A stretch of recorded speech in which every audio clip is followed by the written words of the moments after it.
Cut பண்ணலாம் தோல. இப்போ ரொம்ப பரவாயில்ல பேச வேணாம். கம்ப்ளைண்ட் உடனே எழுதுங்க தோல. கம்ப்ளைண்ட் என்ன எழுதுறீங்கன்னா சட்டம் என்ன சொல்லிடுறேன். செக்ஷன் 153B1 ரொம்ப தெளிவாக சொல்லி தோல. எந்த சமூகத்தை தன்னோட இந்த ரிலீஜியஸ் கடமை, பாரம்பரிய கடமை, சடங்கு அது செய்யறதுக்கு ஒரு சமூகம் தடுத்துச்சுன்னா 5 வருஷம் தண்டனை. SC/ST ஆக்ட்லயே 2 வருஷம் தான் இருக்கு. இதுல 5 வருஷம் தண்டனை இருக்கு.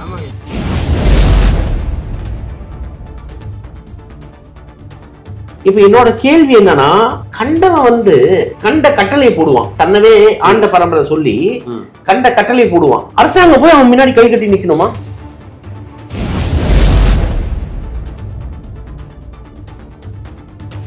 சார் நான் என்ன ரிக்வெஸ்ட் பண்ணனா, கம்ப்ளைண்ட் வாங்கிக்கோங்கன்னு சொன்னேன். ஓல்ட் லேடி சார், அது ஆர்டரா சார்? ஒரு ரிக்வெஸ்ட் எப்படி சார் ஆர்டர் ஆகும்? என்ன சொன்னேன்? I am ordering you to collect the complaint. நான் இன்ஸ்பெக்டர் கிட்ட போனேன். இல்ல, நான் இன்ஸ்பெக்டர் கிட்ட பேசிட்டு இருந்தேன். உங்ககிட்ட பேசவே இல்ல. நான் இன்ஸ்பெக்டர் பேசினேன். அப்போ நான் இன்ஸ்பெக்டர் பேசிடுறேன். இப்ப எவன் கான்ஸ்டிடியூஷன் வயலேட் பண்ணி தன்னவே பெரிய இவன் மாதிரி காமிச்சிட்டு நீ இது பண்ணக்கூடாது சொல்றானோ, அவன் கிட்ட டிஸ்ட்ரிக்ட் அட்மினிஸ்ட்ரேஷன் போய் கை கட்டி நிக்குது. ஐயா கொஞ்சம் பண்ண விடுங்க யாங்குது. உடனே அவனுக்கு கெத்து, பத்தியா, ஓ சரி ஓகே நீ பண்ணு. இதுதான் நிலைமை இருக்கு. இப்போ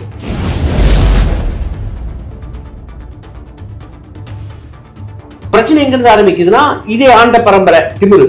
ஆண்ட பரம்பரை இல்ல, நான் சொல்றதுக்காக ஆண்ட பரம்பரை ஆயிடாது. இவங்களே தன்னவே நினைச்சுக்கிறாங்க ஆண்ட பரம்பரைன்ட்டு. அப்படியே தன்னவே மேல் ஜாதி சொல்றவங்க, அது மேல் இல்ல கீழே இல்ல அது தெரியும் நம்மளுக்கு எல்லாத்துக்கும். ஆனா இவனே ஒரு கற்பனை கதை, நான் மேலு நீ கீழே அப்படின்ட்டு இவன் கற்பனை கதை. அதுக்கு தகுந்த மாதிரி பேசுறேன். தன்னவே மேல் ஜாதி சொல்றவன் கோயிலுக்குள்ள வராதீங்கன்ட்டான் ஒரு சடங்கு பண்றதுக்காக. கோயில் விசேஷத்துல ஆப்வியஸ்லி கோயிலுக்குள்ள வராதுன்னா அவன் அஜிடேட் ஆவான், சண்டாவது. அரசாங்கம் பீஸ் மீட்டிங் கூப்பிடுது. பீஸ் மீட்டிங்கே கூப்பிட கூடாது, ஏன்னா அது கிரைம் நடந்து போச்சு.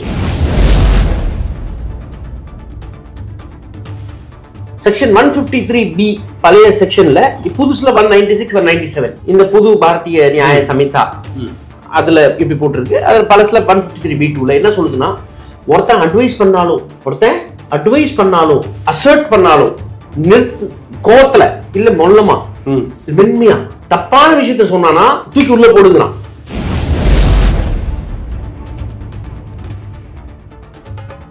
Kareem's Biryani Paradise at Liberty and Catering Services, கோடம்பாக்கத்தின் அறுசுவை அடையாளம்.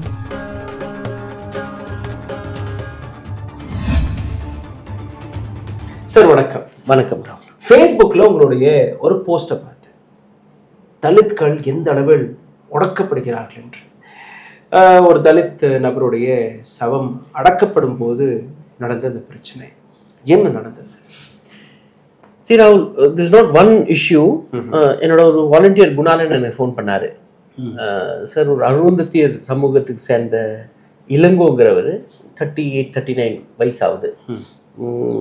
அவர் இறந்துருக்காரு ஹாஸ்பிட்டலில், நேச்சுரல் டெத். ஏதோ ரொம்ப உடம்பு சரியில்லாமல் போய் பாரு, ஹீஸ் டைட். அவர் ஹாஸ்பிட்டல்லேருந்து கூப்பிட்டு அங்கே ஒரு கவர்மெண்ட் சுடுகாடு, அந்த சுடுகாட்டில் அடக்கம் பண்ணுறதுக்காக இவங்க போய் அடக்கியிருக்காங்க. அந்த அடக்கம்னா கிரிமேட் பண்ணுறதுக்காக, எரிக்கிறதுக்காக. அதுக்கு தமிழில் சொல்லுவாங்க, சாரி அது எனக்கு மன்னிச்சிடுங்க, அது ரொம்ப வார்த்தை கரெக்டாக வரல. ஸோ அதுக்காக அடுக்கி வச்சுருக்காங்க. உடையார் சமூகத்துக்கு சேர்ந்த 4-5 நபர் இல்லை இங்கே வைக்கக்கூடாது, இங்கே எங்களை அடக்கம் பண்ணுறாங்க, எங்களை இருக்கிறாங்க, இங்கே கீழே ஒரு ஜான் கீழே வச்சு பண்ணுங்கிறாங்க. அந்த மேடையில் இருக்காங்க,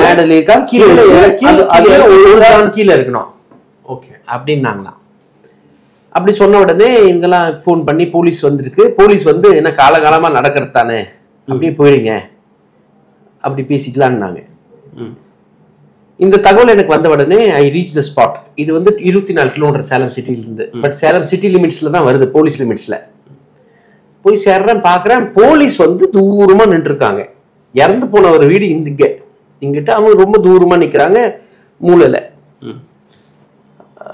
தென் சடன்லி நான் சொன்னேன், என்னங்க நிறுத்தியிருக்காங்கன்னா ஃபைல் கம்ப்ளைண்ட் இமிடியட்லி.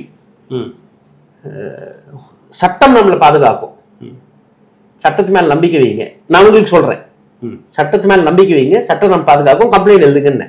அதான் படுத்துங்க. காலங்காலமா நீங்க எப்படி இருந்தீங்க? காலகாலமா நீங்க என்ன பண்ணீங்க அதை செய்யுங்க. அதை தாண்டி நீங்க ஏன் இப்ப செய்யறீங்க? பிரச்சனை வருது, அதை தாண்டி செய்யாதீங்க. நீங்க தகட மேடையில இப்ப என்ன பண்ணிட்டாங்கன்னா, தகட மேடையில வந்து பாத்தீங்கன்னா எரிக்கிறதுக்கான அத்தனை வேலைகளும் பண்ணிட்டாங்க அந்த மேடையில. இப்ப அவங்க இப்ப பாடி எடுத்துட்டு போனா உடனே எரிக்கிறது தான். பண்ணலாம் தோழர். இப்போ ரொம்ப பரவாயில்ல பேசுறேன். கம்ப்ளைண்ட் உடனே எழுதுங்க தோழர். கம்ப்ளைண்ட் என்ன எழுதுறீங்கன்னா, சட்டம் என்ன சொல்லிடுறேன். செக்ஷன் 153B1 ரொம்ப தெளிவா சொல்லி தோழர். எந்த சமூகத்தை தன்னோட இந்த ரிலீஜியஸ் கடமை, பாரம்பரிய கடமை, தட் இஸ் நான் சடங்கு, அது செய்யறதுக்கு ஒரு சமூகத்தோட தடுத்துச்சுன்னா 5 வருஷம் தண்டனை. SC/ST ஆக்ட்லயே 2 வருஷம் தான் இருக்கு. இதுல 5 வருஷம் தண்டனை இருக்கு. செக்ஷன் 153ல இந்த ஒரு கம்ப்ளைண்ட் எழுதுங்க. இந்த கம்ப்ளைண்ட் எழுதி கொடுக்கலாம். அது ஃபர்ஸ்ட் எஃப்ஐஆர் வாங்கணும். இது அடுத்த சப்ஜெக்ட். இது அவங்க அம்மா இருக்காங்கல்ல, இறந்து போனவங்க அம்மா, ஆப்வியஸ்லி ஒரு 40 வயசுனா அந்த அம்மா கொஞ்சம் 60-65 இருக்கும். அந்த அம்மா கிட்ட கையெழுத்து வாங்கி நாங்கள் கம்ப்ளைண்ட் ரெடியாக வச்சுருக்கோம். நான் நடந்து போகிறேன், போலீஸ்கிட்ட வந்து சார் கம்ப்ளைண்ட் வாங்கிக்கோங்கிறேன். வந்து வாங்கிக்கணும்ல, இல்லை நாங்கள் ஸ்டேஷன் போகணும். போலீஸ் ஸ்டேஷன் ரொம்ப தூரம் அங்கேருந்து. இல்லை இவங்க வந்து வாங்கணும். வந்து வாங்க, விக்டிம் கூட நிற்கணும்ல, போலீஸ் விக்டிம் கூட நிற்கணும். அது கேசி என்ன சொல்றா, நீ உன் வேலையை பாரு, நான் என் வேலையை பார்க்குறேங்கிறாரு உங்கள்கிட்ட, என்கிட்ட. Okay, I got shocked. அந்த வீடியோ போட்டிருக்கேன் பாருங்க. சார் நான் வந்து ரிக்வெஸ்ட் பண்ணது ஒரு கம்ப்ளைண்ட் வந்து வாங்குங்கன்னு, ஒரு ஓல்ட் லேடி கிட்ட கம்ப்ளைண்ட் வாங்குன்னு ரிக்வெஸ்ட் பண்ணேன் போலீஸ் கிட்ட. நான் ரிக்வெஸ்ட் பண்ணேன் ஒரு ஓல்ட் லேடி கிட்ட complaint வாங்குங்கன்ட்டு. I requested that please no please இங்க எடுங்க, ப்ளீஸ் எடுங்க. I requested that please come the complaint. Sir ஒரு நிமிஷம் இவர் பொறுப்புல இருக்காரு சார். சார் நான் என்ன ரிக்வெஸ்ட் பண்ணேன்னா, வந்து கம்ப்ளைண்ட் வாங்கிக்கோங்கன்னு சொன்னேன். ஓல்ட் லேடி சார், அது ஆர்டரா சார்? ஒரு ரிக்வெஸ்ட் எப்படி சார் ஆர்டர் ஆகும்? என்ன சொன்னேன்? I am ordering you to conduct the complaint. நான் வந்து இன்ஸ்பெக்டர் கிட்ட போனேன். இல்ல நான் இன்ஸ்பெக்டர் கிட்ட பேசிட்டு இருந்தேன், உங்ககிட்ட பேசவே இல்ல. நான் இன்ஸ்பெக்டர் பேசினேன். அப்போ நான் இன்ஸ்பெக்டர் பேசிடுறேன். அப்போ இல்லைன்னா அண்ணா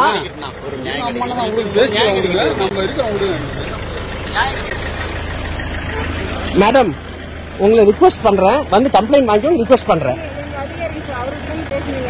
அவர் வந்து என்கிட்ட பேசவே இல்லைங்கிறாரு, நீங்க இன்ஸ்பெக்டர் கிட்ட பாருங்கிறாரு. என்ன மேடம் குழப்பறீங்க ஆளுக்கு? என்ன அநியாயமா இருக்குது? ஒரு ரிக்வெஸ்ட் பண்றேன், வந்து கம்ப்ளைண்ட் வாங்கிக்கோங்க, ஓல்ட் லேடி இருக்காங்கன்ட்டு. அதுல என்ன திமுரு இதுல?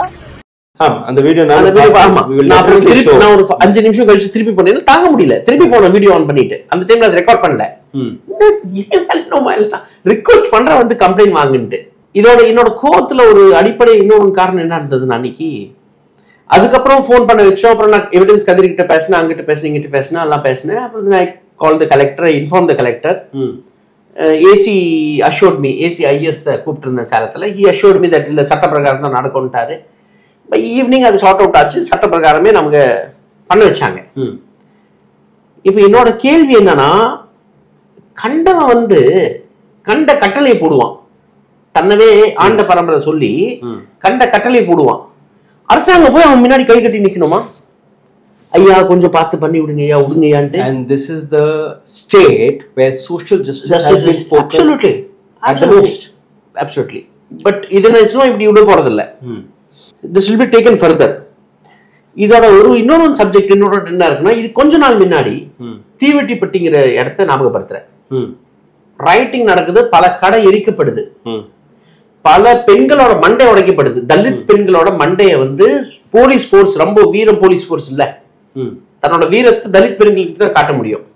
உள்ள பூந்து மண்டை அடிச்சிருக்காங்க, நல்லா அடிச்சிருக்காங்க, நல்லா இன்ஜூர் பண்ணிருக்காங்க அவங்கள. பிரச்சனை எங்க இருந்து ஆரம்பிக்குதுன்னா, இதே ஆண்ட பரம்பரை திமிரு. ஆண்ட பரம்பரை இல்ல, நான் சொல்றதுக்காக ஆண்ட பரம்பரை ஆயிடாது. இவங்களே தன்னவே நினைச்சுக்கிறாங்க ஆண்ட பரம்பரைன்ட்டு. அப்படியே தன்னவே மேல் ஜாதி சொல்றவங்க, அது மேல் இல்ல கீழே இல்ல, அது தெரியும் நம்மளுக்கு எல்லாத்துக்கும். ஆனா இவனே ஒரு கற்பனை கதை, நான் மேலு நீ கீழே அப்படின்ட்டு இவன் கற்பனை கதைக்கு அதுக்கு தகுந்த மாதிரி பேசுற. தன்னவே மேல் ஜாதி சொல்றவன் கோயிலுக்குள்ள வராதீங்கன்ட்டான் ஒரு சடங்கு பண்றதுக்காக கோயில் விசேஷத்துல. ஆப்வியஸ்லி கோயிலுக்குள்ள வராதுன்னா அவன் அஜிடேட் ஆவான், சண்டாவது, அரசாங்கம் பீஸ் மீட்டிங் கூப்பிடுது. பீஸ் மீட்டிங்கே கூப்பிடக்கூடாது, ஏன்னா அது கிரைம் நடந்து போச்சு. எஸ், ஃபர்ஸ்ட் கிரைம் அட்ரஸ் பண்ணோம். கிரைம்னா என்ன? செக்ஷன் 153B பழைய செக்ஷன்ல, புதுசுல 196 197 இந்த புது பாரதிய நியாய சமிதா அதுல இப்படி போட்டிருக்கு. அது பழசுல 153B2ல என்ன சொல்லுதுன்னா, ஒருத்தன் அட்வைஸ் பண்ணாலும் அசர்ட் பண்ணாலும் கோவத்துல இல்ல மொல்லமா மென்மையா தப்பான விஷயத்த சொன்னானா தூக்கி உள்ள போடுங்கிறான். எந்த தப்பான விஷயம்னா, ஒருத்தரோட traditional rights, religious rights, place of வர்ஷிப்ல அவனோட பேசிக் சிட்டிசன்ஸோட ரைட் இருக்குல்ல, ஆர்டிகல் என்ஷைன் பண்ணி இருக்குல்ல, அதுல தடை போட்டான் உள்ள போடுகிறான். உனக்கு என்ன வேலை? நீ எதுக்கு பீஸ் மீட்டிங் கூப்பிட்டு இருக்க? கிரிமினல் கூட எதுக்கு உட்கார்ந்துட்டு இருக்க? கிரைம் நடந்து போச்சு, உள்ள தூக்கி போட்டு அப்புறம் எல்லாத்தையும் கூப்பிட்டு இங்க பாருப்பா இப்படி பேசினாலும் உள்ள தூக்கி போட்டோம், இதுக்கு மேல திருப்பி யாரோ சொல்றீங்களா கோயிலுக்குள்ள வராத போகாதுன்ட்டு அப்படி பேசினா பிரச்சனை இல்லை. அதுல ஒரு மீட்டிங் கூப்பிட்டா பிரச்சனை இல்லை. ஷாக்ட். இது 2 மாசம் ஆகுதுன்னு நினைக்கிறேன். யார் எந்த ஆள் வந்து நான் கோயிலுக்குள்ள வரக்கூடாது சொன்னா அப்படியோ அந்த ஆள் இது வரைக்கும் அரெஸ்ட் பண்ணல. நான் இமெயில் அனுப்பிச்சிட்டேன், கம்ப்ளைண்ட் அனுப்பிச்சிட்டேன், எல்லாம் பண்ணிட்டேன். டிஐஜி சேலம் உமா பேரு, அந்த அம்மா என்கிட்ட சொல்லுது, இந்த செக்ஷன்ல நாங்க ரெஜிஸ்டர் பண்ற கம்ப்ளைண்ட் நீங்க ஒன்னும் சொல்லி நான் பண்ணலங்கிறா. ஏற்கனவே நாங்க போட்டோம், எங்களுக்கு சட்டம் தெரியும். அம்மா சட்டம் தெரியும்னா எப்படி ஆன்டிசிபேட்டரி மேல் வாங்கினா? இன்னைக்கு ராஜ்யசபாவில் நடந்த இன்னொரு விஷயமும், மல்லிகார்ஜுன் கர்கே ஒரு தலித் லீடரை சோனியா காந்தி அண்ட் ராகுல் காந்தி பயன்படுத்திக்கின்றாங்கன்னு பிரைம் மினிஸ்டர் மோடி பேசுறாரு. இவங்க வெளிநடப்பு செய்த உடனேயே காங்கிரஸோடைய தோல்விக்கு மல்லிகார்ஜுன் கர்கே பொறுப்பெடுத்துக்கின்றாரு, அவரை வந்து பயன்படுத்திக்கின்றாங்கன்னு மேடையில பேசுறாரு. சோ ஒரு தலித் சமுதாயம் இந்த ஆள் தான் சேலஞ்ச் பண்ணாரு. யாரு? மோடி சேலஞ்ச் பண்ணாரு. காங்கிரஸ் காந்தி ஃபேமிலியை தவிர யாரோ பிரசிடென்ட் ஆக்கி காட்டுனாரு, பண்ணிட்டாங்கல்ல. இதுக்கு முன்னாடி நாட் தட் ஃபர்ஸ்ட் டைம் நடக்குது. இதுக்கு முன்னாடி பல நிறைய பிரசிடென்ட்ஸ் ஆயிருக்காங்க. ஏங்க சோனியா காந்தி பவருக்கு ஆசைப்படல. சி காங்கிரஸ் பெரிய எதிரி, but I am appreciative of Sonia Gandhi. she was not power hungry. UPA 1ல UPA 2 ரெண்டு டைமும் prime minister wanted that day prime minister. Rajiv Gandhi assassination அப்புறம் கூட ஆயிருக்கலாம். ஆமா, நரசிம்மராவ் ஆனாரு, ரைட்? நரசிம்மராவ் ஆனாரு. நரசிம்மராவுக்கு அப்புறம் வாஜ்பாய் வந்தாரு, வாஜ்பாய்க்கு அப்புறம் யூபிஏ வருது, மன்மோகன் சிங் வந்தாரு. 2 டைம் மன்மோகன் சிங் இருந்தார் பிரைம் மினிஸ்டரா. So what is this fellow talking about? And நிஜமா பப்பெட்டை யாரும் யூஸ் பண்றாருன்னா, பப்பெட்னாவே இன்னைக்கு ஞாபகம் வருது Ramnath Kovind and Droupadi Murmu. Yes. See what else? அது பார்லிமெண்டோட திறப்பு விழாவா இருக்கட்டும், இல்ல ராமர் கோவிலா இருக்கட்டும், Prime Minister Modi had an opportunity to show the world that we have uplifted ஆதிவாசி. பேர் கூட இல்ல. எங்க ஜெகநாத் பூரி கோயில்ல ராம்நாத் கோவிந்த் உள்ள கூட வர முடியல. என்ன குடும்பம் இல்ல, என்ன குடும்பம் இல்ல. இந்த தடவை பிரசிடென்ட் முர்மு ஸ்பீச் படிக்கிறாங்க. மோஷன் ஏதோ பிரசிடென்ட் ஸ்பீச் தான் படிக்கிறாங்க. 27ஆம் தேதி படிச்சாங்கல்ல. பிஜேபி அஜெண்டா மாதிரி இருந்தது. That was a BJP agenda. Clear. யார் எழுதி கொடுப்பாங்க அப்படி ஸ்பீச்? நார்த் ஈஸ்ட்ல எந்த விதமான கலவரம் இல்ல, அமைதி திரும்பிடுச்சுன்னு சொல்றாங்க. நேத்து மணிப்பூரை பத்தி இவ்வளவு கோஷம் விட்ட பிறகு பேசல. மை கவர்மெண்ட், மை பிஜேபி அப்படின்னு எழுதிருக்கு speech. And when she was working as a governor, that time also she was a puppet for BJP. Sad it is that he is talking all this. Anyway, நம்ம இந்த ஜாதி பிரச்சனைக்கு வந்துடலாம். தமிழ்நாடு அரசாங்கம் வந்து ஒரு விஷயத்தை நல்ல ஆழமா புரிஞ்சுக்கணும். நீங்க இந்த சில தமிழ்நாட்டுல ஜாதி வெறியங்கள் குறைவா தான் இருக்காங்க, ஒன்னும் அந்த உச்சத்துக்கு போல. அந்த ஜாதி வெறியனுக்கு பயந்துட்டு நீங்க சட்டத்தை அமல்படுத்தாம இருக்கிறதுனால இந்த ஜாதி வெறிய கும்பல் உனக்கு ஓட்டு போடவே மாட்டான். எப்படியும் வெளியேற்றும், நீ தலை கீழே நின்னா கூட இவங்க ஓட்டு உங்களுக்கு வராது. சோ டிஎம்கே இதை நல்லா புரிஞ்சு கொள்ளணும். இந்த ஜாதி அரசியல் அப்படியே இவனை வந்து ஸ்ட்ரென்தன் பண்ணி விட்டீங்கன்னா, இப்ப எப்படி ஸ்ட்ரென்தன் பண்ற சொல்றேன்னு கேளுங்க. விக்டிம் சைட்ல அட்மினிஸ்ட்ரேஷன் வரல, யாரும் வந்து விக்டிமே பார்க்கல. கரெக்டா? Is there no arrest also? நாங்க ராகுல்ல சொல்லிட்டு இருக்கவங்களுக்கு எஃப்ஐஆர் போட்டதான் அரெஸ்ட். எஃப்ஐஆர் கூட போடல. இதுல எப்படி எஃப்ஐஆர் போடுவாங்க? But it is clear offense of SC/ST Act. அதே தீவெட்டிப்பட்டியில எஃப்ஐஆர் போட்டு ஆன்டிசிபேட்டரி பெயில் இல்லாம வெளிய சுத்திட்டு இருக்கான் மெயின் கல்பிரிட். இதுல அலோவ் தான் பண்ணிட்டோம் அப்புறம் மூடிட்டு போங்கங்கறான். But it is a non-bailable offense under SC/ST Act. Not even நான் SC/ST Act இன்வோக் பண்ணல. நான் உங்களுக்கு பேசிக்காவே செக்ஷன் 196 பாரதிய நியாய சமிதா பேசிட்டு இருக்கேன், செக்ஷன் 153 B2 பேசிட்டு இருக்கேன், பழைய ஐபிசி. ரொம்ப சீரியஸ் ஆஃபென்ஸ் இது. இப்ப எவன் வந்து கான்ஸ்டிடியூஷன் வயலேட் பண்ணி தன்னவே பெரிய இவன் மாதிரி காமிச்சிட்டு நீ இது பண்ணக்கூடாது சொல்றானோ அவன் கிட்ட டிஸ்ட்ரிக்ட் அட்மினிஸ்ட்ரேஷன் போய் கை கட்டி நிக்குது. ஐயா கொஞ்சம் பண்ண விடுங்க யாங்குது. உடனே அவனுக்கு கெத்து, பத்தியா ஓ சரி ஓகே நீ பண்ணு. இதுதான் நிலைமை இருக்கு இப்போ. இது கேவலம், இது கேவலம், இது தேவையில்லாத அரசாங்கத்துக்கு. This will be very costly for Mr. Stalin. இதே போக்குல அரசாங்கத்தை எடுத்துட்டு போயிட்டு இருந்தாருன்னா a strict training should be given to the collectors, the SPs, the DIGs, the IGs, and the commissioners of the police. A notification has to be circulated on this. Not you give them a clear-cut one-line instruction. Do not tolerate any caste-based atrocity. எக்காரணத்துக்கும் ஜாதி வன்முறையை தாங்காதீங்க. Right. Or strict action will be taken as per law. இது ஒன்னும் DMK manifesto இல்ல, கான்ஸ்டிடியூஷனை பேச சொல்றேன் mister Stalin. Right. Strict action will be taken as per law. Section 4 SC/ST Act. நீ அதுக்கு நடவடிக்கை எடுக்கலனா நீ தான் உள்ள போவ. Thank you so much for bringing this news up to the public, sir. Thank you so much. மிக்க நன்றி. ஊடகம் கார்ப்பரேட் அரசியல்வாதிகளின் கைப்பாவையாக அடிமைகளாக இருந்தது போதும், இனி சாட்டை எடுத்து சுழற்றும் நேரம் வந்துவிட்டது. ஊடகம் பொதுமக்களாகிய உங்களுக்காக உங்களாலேயே இயக்கப்பட வேண்டும். ஊடக சுதந்திரத்திற்காக உங்களின் பங்களிப்பை இன்றே அளித்திடுங்கள்.